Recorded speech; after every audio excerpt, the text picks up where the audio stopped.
ఒకరిని బ్లేమ్ చేసుకుంటూ కూర్చుంటే ఏమొస్తుంది? పాస్ట్ ఈజ్ పాస్ట్ అనమాట.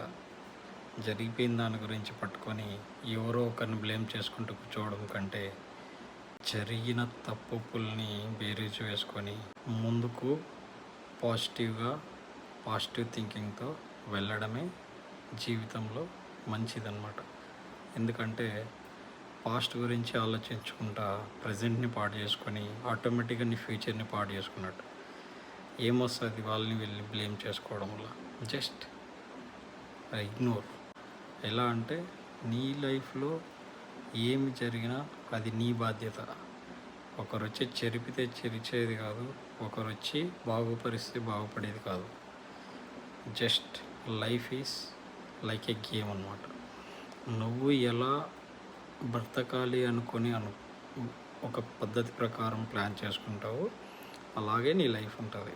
అంటే అలాగని చెప్పి నేను ఇలాగ అమ్మాయిలాగా బతకాలనుకుంటున్నాను, రాత్రి కోటీశ్వరులు, కలల జీవితం కాదు. మన స్తోమతకి తగ్గట్టు, మన కెపాసిటీకి తగ్గట్టు మనం ఎలా బతకాలో మనకు ఒక ఐడియా ఉంటుంది.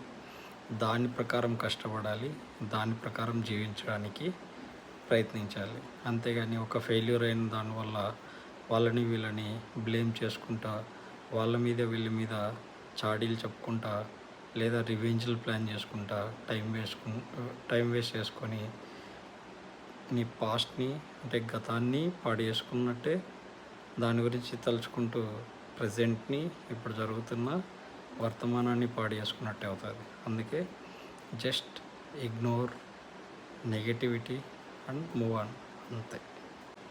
నిజంగానే లైఫ్ ఎంత హ్యాపీగా ఉంటుందంటే, ఇక్కడి నుంచి చెడుని తీసేసామనుకో, ఇక్కడి నుంచి చెడు ఆలోచనలు తీసేసామనుకో, ఇక్కడి నుంచి ఒకటి మీద రివెంజ్ తీసేసామనుకో, ఇక్కడి నుంచి చెత్తను డిలీట్ చేసేసి రేపటి గురించి నిన్నటి గురించి పెద్దగా ఆలోచించకుండా ఇప్పుడు జరుగుతున్న దాని గురించి మాత్రమే ఆలోచించడం మొదలుపెట్టాము అంటే పెద్దగా ఆశలు ఉండవు, పెద్దగా మనకి ఒకరితో పరుగు పందెంలో ఉండాల్సిన అవసరం ఉండదు నిజంగా.